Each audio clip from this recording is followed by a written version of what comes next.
হবিগঞ্জের চুনারুঘাটে পাহাড়ি ছড়া আর চা বাগান থেকে অবাধে লুট হচ্ছে মূল্যবান সিলিকা বালু। ড্রেজার মেশিন সহ নানা উপায়ে দিনে রাতে উত্তোলন চলছে। এতে করে বিপন্ন হচ্ছে পরিবেশ ও প্রকৃতি, হুমকির মুখে আশপাশের বসতি। অভিযোগ, রাজনৈতিক ছত্রছায়ায় গড়ে উঠেছে প্রভাবশালী একাধিক বালু সিন্ডিকেট। নিয়মিত অভিযান চালিয়েও নিয়ন্ত্রণে আনতে পারছে না প্রশাসন।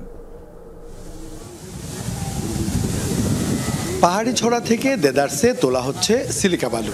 ক্যামেরা দেখেই কোদাল বেলচা ফেলে পালিয়ে যায় লুটেরার দল। এ দৃশ্য হবিগঞ্জের চুনারুঘাট উপজেলার বদরগাজীর গিলানি ছড়ার। দিনে রাতে চলছে সিলিকা বালু লুট। অবস্থা আরও নাজুক পানছড়ি এলাকার। বছরের পর বছর অনিয়ন্ত্রিত লুটপাটে তছনছ পুরো অঞ্চল। ড্রেজার দিয়ে বালু উত্তোলনে সরু ছড়া পরিণত হয়েছে বিশাল খাদে। হুমকির মুখে আশপাশের পরিবেশ। দিকে বালু তুলি দিকে ভাঙ্গে, আমরা বাড়িঘর তো যাইতে আছে, সব আস্তে আস্তে সব যাইব। আমরা বাড়িঘর মনে আর থাকতো না। একদিকে জোয়ার আসিয়া পড়লে পরে এগুলো ভাঙিয়ে পড়তেছে, ভাঙিয়ে পড়ে তো দিতে বালু তুলতে আছে, দেখি ভাঙিয়া দিয়ে যাইতেছে। এইভাবে তো আগে ভাঙা ছিল না, আগে আরো উপরে ছিল এই সরাটা।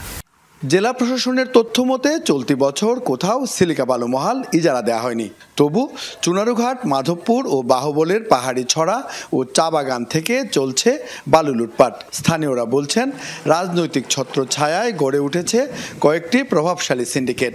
তাদের বিরুদ্ধে কথা বললেই শুরু হয় অত্যাচার। এরা সিন্ডিকেট আরো বড়, আর ডাক দিলে ওই এরা ছাড়া আর কেউ দাঁড়াইবার সাহস পায় না। চন্ডি, সাতচুরি যে বালুগুলো, এগুলো তো সাদা বালু এবং দামি বালু। আমরা গাং থেকে যে বালুটা উত্তোলন হয় এটার চেয়ে অনেক দামে বিক্রি করা হয় এটা, কিন্তু বর্তমানে এটাই লোড হইতেছে বেশি। দিনে খুবই কম দেখা যাইতেছে, রাতে 10-12টা গাড়ি নিয়ে 1 ঘন্টার ভিতরে 10-12টা গাড়ি নিয়ে যায়। তে লস হইতেছে তো সরকারের, জনগণের। বন্ধ করার জন্য উদ্যোগ নেওয়া হয়েছে, কয়েকটা মেশিনও ধ্বংস করা হয়েছে, কিন্তু কাজের কাজ কিচ্ছু হচ্ছে না। খুঁজে বের করা হয় অভিযুক্তদের। তাদের দাবি বালু লুটের সাথে জড়িত নয় কোনোভাবেই। আমি তো বালু লুট তুলি না, বুঝছি না। আগে খোয়ারি আনছিলাম, বুঝছি 2-3 বছর খোয়ারি চালাইছি, তুলছি। ওকে তো আমি বালু লুট তুলে মামলা আমার উপরে পড়ে। এই পর্যন্ত তো খালি মামলা দিতেছে।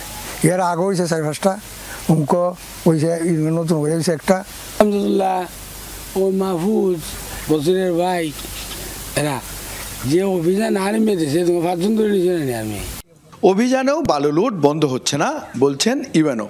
ইতিমধ্যে আমরা একাধিকবার রাতের বেলাও আমরা অভিযান পরিচালনা করেছি, মোবাইল কোর্ট পরিচালনা করা হয়েছে, বালু জব্দ করা হয়েছে, গাড়ি জব্দ করা হয়েছে, অনেককে বিভিন্ন মেয়াদে কারাদণ্ড এবং অর্থদণ্ড প্রদান করা হয়েছে। যদি ইজারার আওতায় যাওয়া না যায়, তাহলে সেটিকে সরকারিভাবে ব্যবস্থাপনা করলে হয়তো এই সিলিকা বালির সুষ্ঠু ব্যবস্থাপনা করা সম্ভব।